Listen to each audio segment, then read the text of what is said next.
तो हमने इसके पहले डिस्कस किया था ऑर्थोपेडिक में सॉफ्ट टिश्यू कंडीशंस, है ना। उसमें पूरा उस दिन हो नहीं पाया था उस वीडियो में, तो नेक्स्ट वीडियो हम उसी का एक पार्ट 2 बना रहे हैं। इसमें हम आगे का डिस्कस करेंगे जो भी टॉपिक रह गए थे। When the tunnel becomes narrowed or when tissue surrounding the flexor tendon swell, ठीक है, putting present on the median nerve, these tissue are called the synovium. When the synovium swells, it takes up space in the carpal tunnel and over time crowds the nerves. This abnormal pressure on the nerve can result in pain, numbness, tingling and weakness in the hand. ठीक है, ये carpel tunnel syndrome के सारे symptoms हैं। Risk factors क्या क्या होते हैं? Heredity, this is likely an important factor. The carpal tunnel must remain smaller in some people, or there may be anatomic differences then changes the amount of space for the nerve, and these traits can run in families. ये क्या होता है? Heredity भी होता है और families में एक जनरेशन दूसरे जनरेशन में ट्रांसफ़र हो सकता है। Repetitive hand use, repeating the same hand and wrist motion activities over a prolonged period of time may aggravate the tendons in the wrist, causing swelling that puts pressure on the nerve. Repetitive जो hand का use होता है, तो लगातार बार बार उस पर एक ही activity अगर कोई कर रहा है तो बार बार उस पर जो है टेंडन पर रगड़ लगती रहती है, उसकी वजह से भी ये दिक्कत हो सकती है। Hand and wrist position, doing activities that involve extreme flexion or extension of the hand and wrist for a prolonged period of time can increase pressure on the nerve. तो हैंड और रिस्ट की जो position होती है, doing activities that involve extreme flexion और extension of the hand, मतलब कुछ ऐसी एक्टिविटीज अगर कोई कर रहा है जिसमें एक्सट्रीम फ्लेक्शन हो रहा है, एक्सट्रीम एक्सटेंशन हो रहा है हाथ का, ठीक है, और रिस्ट का, for prolong period of time, मतलब बहुत लंबे समय के लिए, मतलब काफ़ी टाइम तक ऐसा अगर होता है, can increase pressure on the nerve, उससे क्या होता है, जो नर्व प्रेशर जो है वो बढ़ जाता है।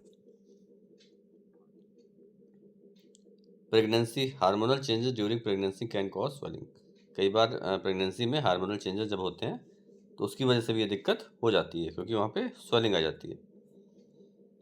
हेल्थ कंडीशंस, जैसे डायबिटीज़ आपका होता है, rheumatoid arthritis and thyroid gland imbalance are condition that are associated with the carpal tunnel syndrome.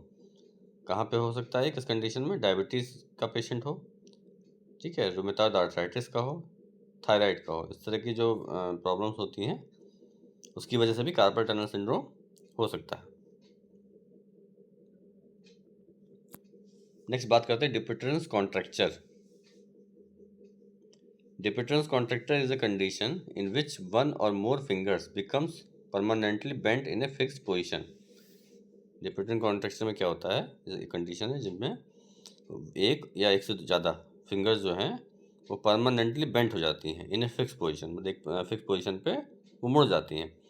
It usually begins as small hard nodules just under the skin of the palm, then worsen over time until the fingers can no longer be straightened. तो क्या होता है? It is usually begins as a small hard nodules, छोटे छोटे nodules बन जाते हैं hard, just under the skin of the palm, जो स्किन होती है पाम की उसके अंदर छोटे नोडल्स बन जाते हैं, जो कि धीरे धीरे करके बढ़ जाते हैं, until the fingers can no longer be straightened। उससे क्या होता है? फिंगर्स जो है वो स्ट्रेट नहीं कर सकता।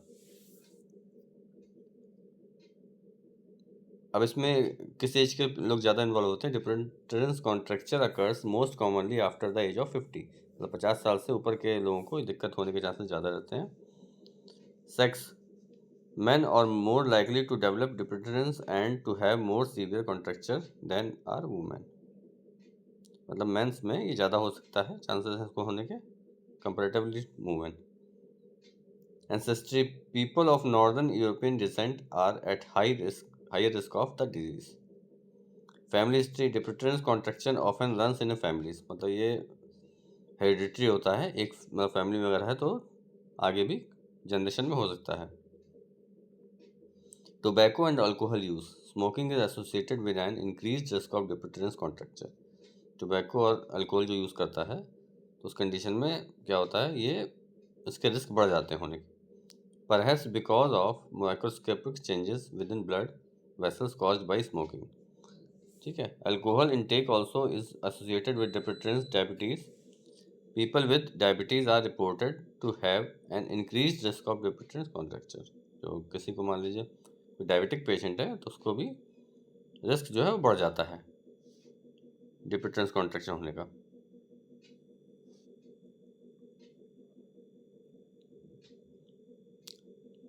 नेक्स्ट आपकी डिजीज़ जो है क्या होती है, डिकरवेंस disease. डिकरवेन syndrome is inflammation of two tendons that control movement of the thumb and their tendon sheath।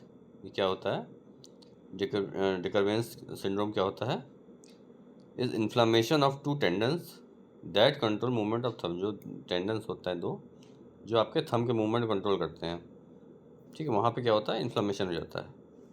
And there tendon sheath, और उसकी टेंडन शीथ में इन्फ्लामेशन होता है। This result in pen at the outside of the wrist. इसकी वजह से क्या होता है, पेन जो होता है वो रिस्ट में होता है, बाहर की साइड में। Pain is typically increase with gripping और रोटेटिंग द रिस्ट। पेन कब बढ़ता है, जब कुछ ग्रिप करने की कोशिश करते हैं, पकड़ने की कोशिश करते हैं या रिस्ट को रोटेट करने की कोशिश करते हैं, उस कंडीशन में जो पेन जो है वो बढ़ जाता है।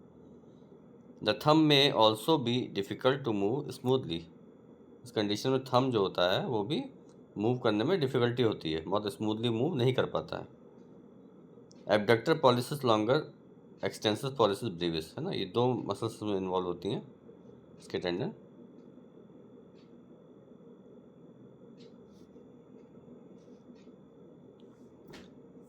नेक्स्ट आता है आपका problem trigger finger. Trigger finger is a condition that causes pain, stiffness and a sensation of locking or catching when tried to bend and straighten the finger. Trigger finger में क्या होता है, एक कंडीशन है एक तरह की जिसमें पेन होगा, स्टिफनेस होगी एंड सेंसेशन ऑफ लॉकिंग, और एक जैसे लॉक होने का, जैसे फिंगर आपकी लॉक हो गई हो इस तरह की सेंसेशन आएगी, और catching when tried to bend and straighten the finger, है ना। The condition is also known as stenosing tenosynovitis. इस कंडीशन को हम और क्या बोलते हैं, stenosing tenosynovitis. The ring finger and thumb are most often affected by trigger finger.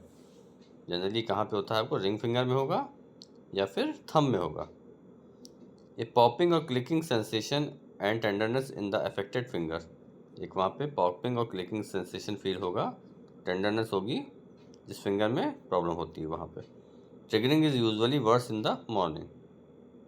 ठीक है, शुरुआत में सुबह में ज़्यादा दिक्कत होगी, स्टार्टिंग जब आप सुबह उठते हैं तो उस कंडीशन में ये जो पेन जो है वो बढ़ा रहेगा, स्टिफनेस जो है बढ़ी रहेगी।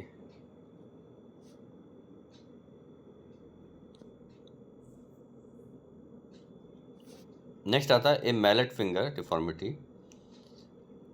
ठीक है, a mallet finger deformity of the finger caused when the tendon that straightens your finger, the extensor tendon is damaged. जब कभी एक्सटेंसर टेंडन जो डैमेज हो जाता है तो फिंगर जो है एक्सटेंड करने में दिक्कत होती है, सीधा करने में दिक्कत होती है, उसे हम बोलते हैं a mallet finger. When a ball or other object strikes the tip of the finger.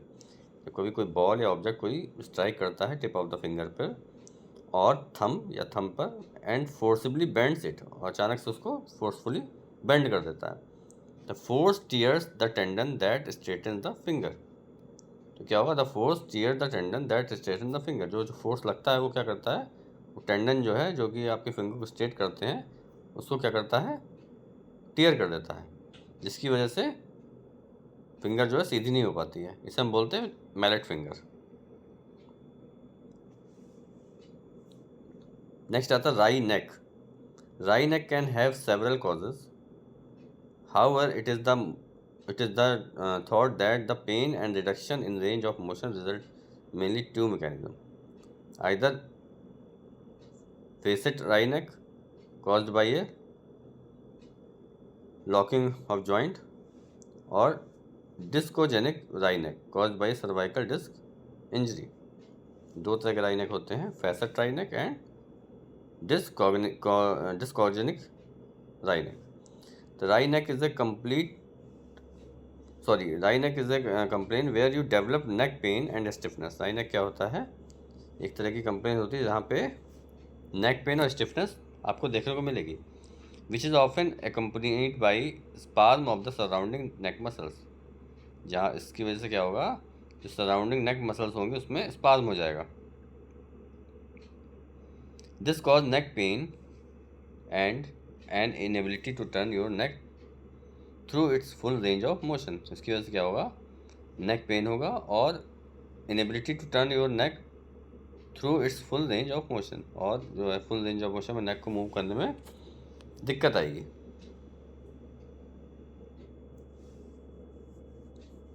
फिर आपका आता है टॉर्टिकोलिस।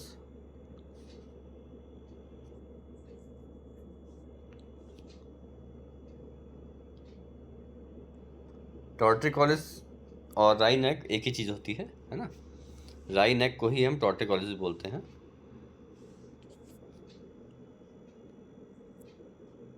इस तरह का देखने में पेशेंट को दिक्कत आएगी तो गर्दन इस तरह की होगी।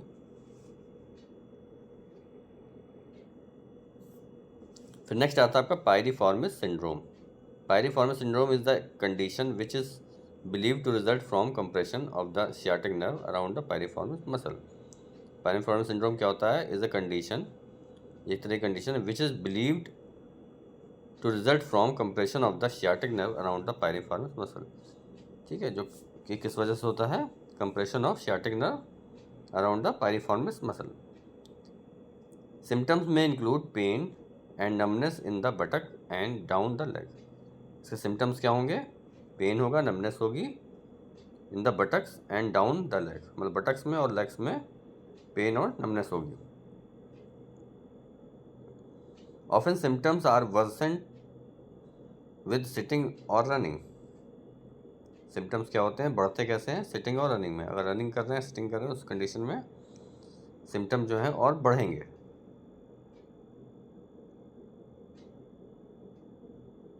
Buttocks pain that is worse with sitting. Sitting में बटक में जो पेन हो रहा है वो बढ़ जाएगा। उसका कॉज क्या होता है?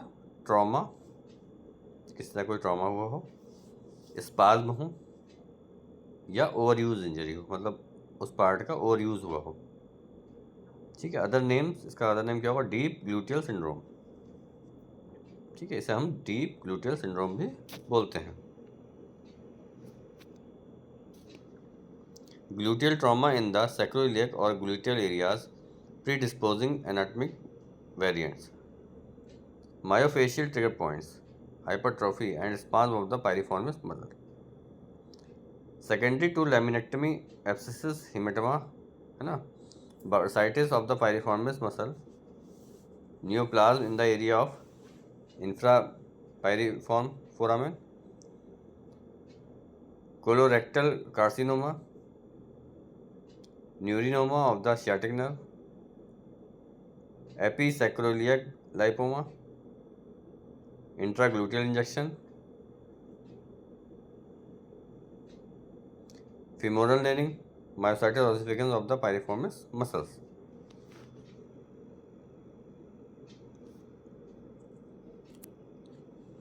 नेक्स्ट आपका था iliotibial tract syndrome.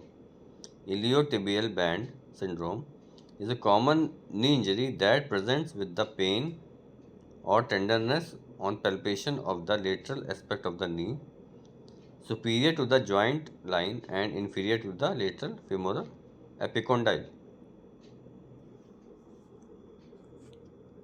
It is considered a non-traumatic overuse injury।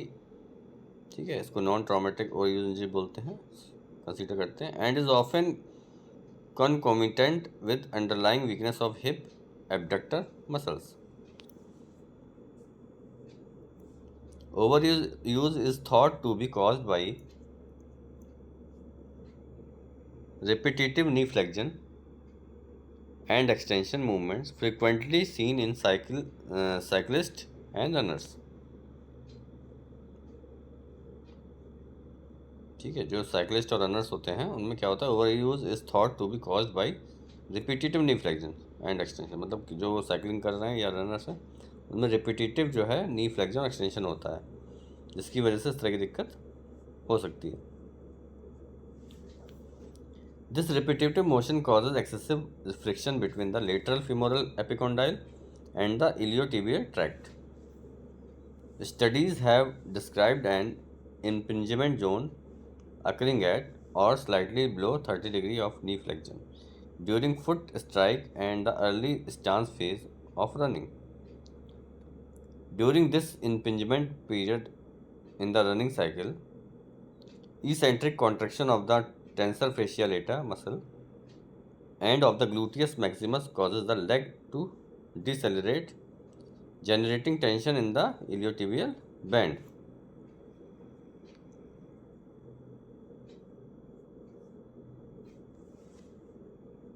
और ये डायग्राम है common cause of iliotibial band syndrome. ये जो डायग्राम देखिए हम दिखा रहे हैं कि इलियोटिबियल बैंड कहाँ पे होता है। पहले डायग्राम में देखिए, ठीक है। उसमें सेकंड में क्या है, unbalanced repetitive exercise, faulty biomechanics, किसी की बायोमैकेनिक्स मतलब पैरों में या हाथों में कहीं किसी भी जॉइंट में कोई बायोमैकेनिक्स में दिक्कत हो। एक्सरसाइज ट्रेनिंग में जैसे ओवर यूज़ हो जाता है एक्सरसाइज ट्रेनिंग में, मसल टाइटनेस और लैक ऑफ फ्लेक्सिबिलिटी, ठीक है। कहीं मसल टाइटनेस है या लैक ऑफ फ्लेक्सिबिलिटी है तो वहाँ भी ये दिक्कत हो सकती है उसकी वजह से भी।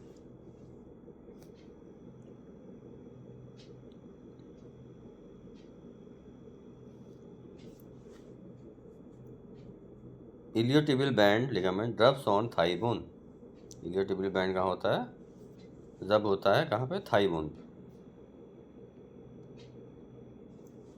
Any activity that causes you to forcefully twist or rotate your knee, especially when putting your full weight on it, can lead to a torn meniscus.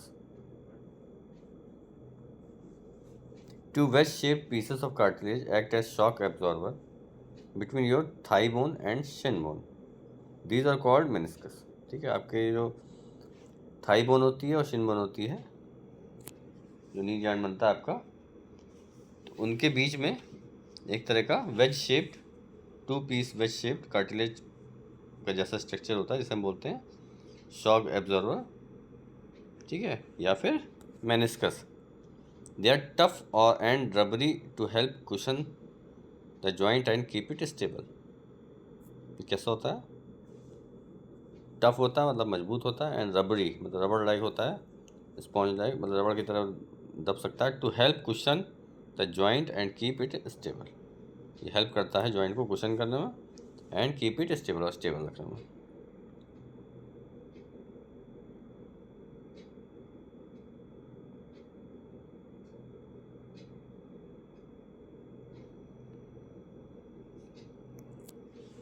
A strain is an acute or chronic soft tissue injury that occurs to a muscle, tendon, or both contractile component। ठीक है, strain क्या है, strain is an acute और chronic soft tissue injury है that occurs to muscle, जो muscles में होती है, टेंडन में होती है, या दोनों में हो सकती है।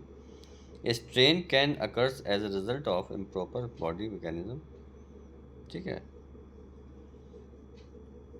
With activity example contact sports, lifting heavy objects, over stretching that can induce mechanical trauma or injury.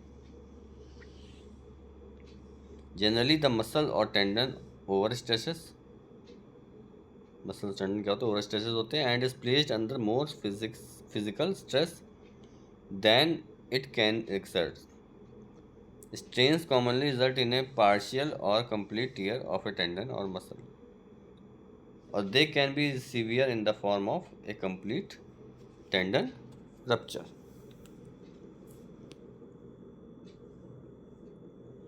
Next are the most common body location of for strains to occur is in the foot, leg और back.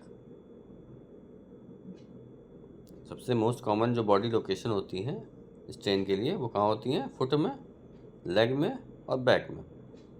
Acute strains are more closely associated with recent mechanical trauma or injury. Chronic strains typically result from repetitive movement of muscles and tendons over a long period of time.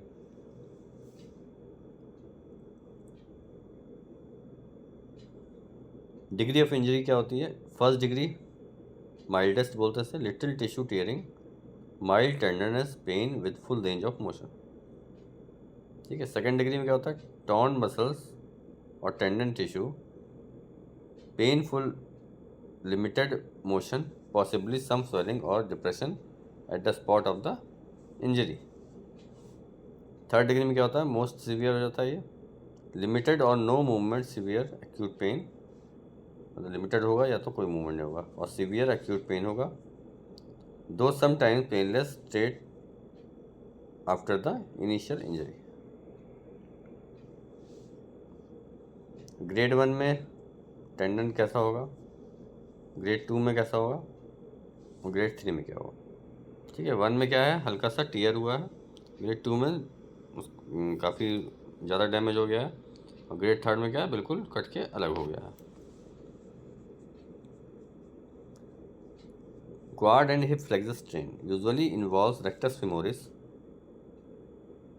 Mechanism of injury क्या होती है? Jumping, kicking, sprinting, और treatment क्या होगा? Ice compression, NSAIDs, range of motion strengthening exercise and jogging.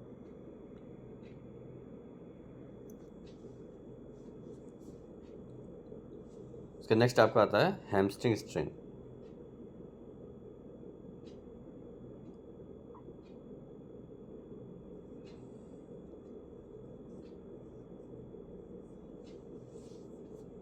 Extremely painful, making it impossible to walk और even stand, है ना? बहुत ही पेनफुल होता है और वॉक करना इसमें इम्पॉसिबल हो जाता है, और इवन स्टैंड मतलब खड़ा होना भी बहुत मुश्किल होता है। Other possible symptoms of a hamstring strain are sudden and severe pain during exercise along with a snapping or popping feeling.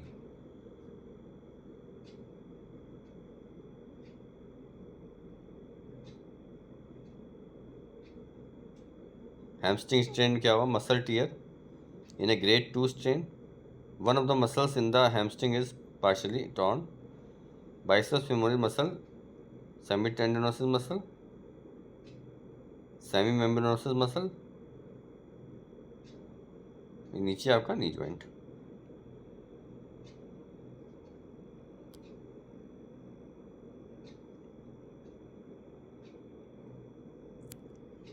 Calf muscle strains, calf muscle strains क्या होता है? Usually occur either as a result of sudden pushing off movement or from excessive and forced overstretching of the muscles. This is more likely to occur from a sudden explosive change of direction.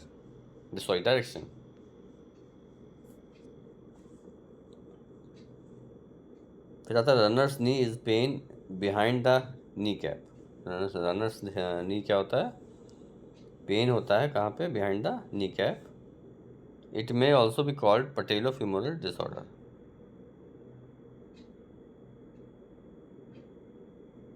Patella malalignment, patellofemoral pain syndrome and chondromalacia. Runner's knee क्या होता है? Runner's is pain behind the kneecap. It may also be called patellofemoral disorder, patellar malalignment, patellofemoral pain syndrome and chondromalacia. The most common symptoms knee pain that worsen with when walking up or down stairs, keeping squatting or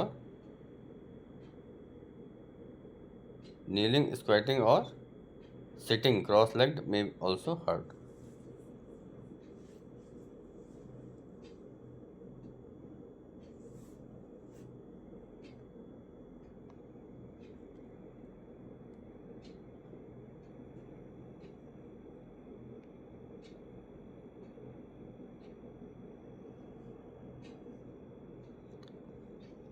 ठीक है, आगे चलते हैं।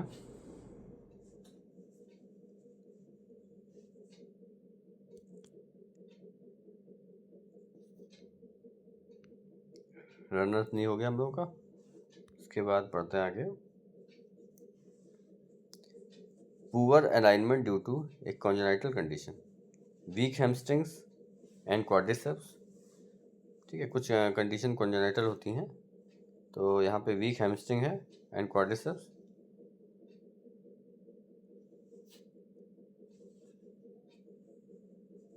उसके बाद आता है muscles imbalance between the adductors and abductors, the muscles on the outside and inside of thighs, repeated stress to knee joint such as from running, skiing or jumping, a direct blow or trauma to knee cap.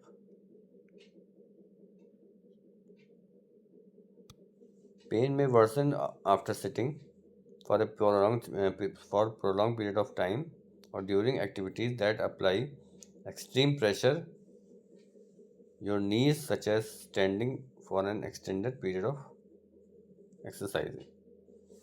अब grading देखते हैं। Grade 1 क्या है? Severity indicates softening of the cartilage in the knee area.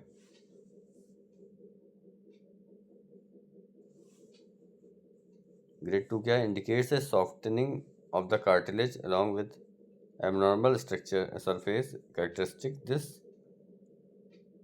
This usually marks the beginning of tissue erosion. Next आता है grade 3। इसमें क्या है? Shows thinning of cartilage with active deterioration of the tissue. The most severe grade indicates exposure of the bone with a significant portion of cartilage deteriorated. Bone exposure means bone to bone rubbing is likely occurring in the knee.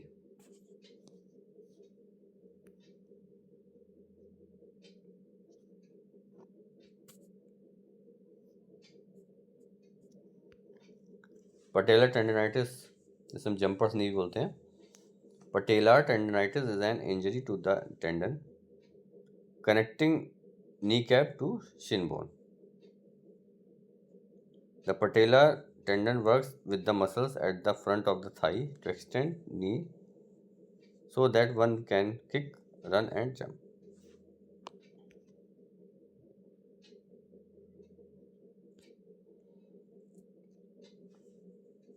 अब ये video मैं यहाँ पे break कर रहा हूँ, फिर अभी इसमें नेक्स्ट पार्ट भी इसका जो रह गया वो उसको आगे पढ़ाएंगे। इसको आप लोग अच्छे से कहीं पे सेव कर लीजिए।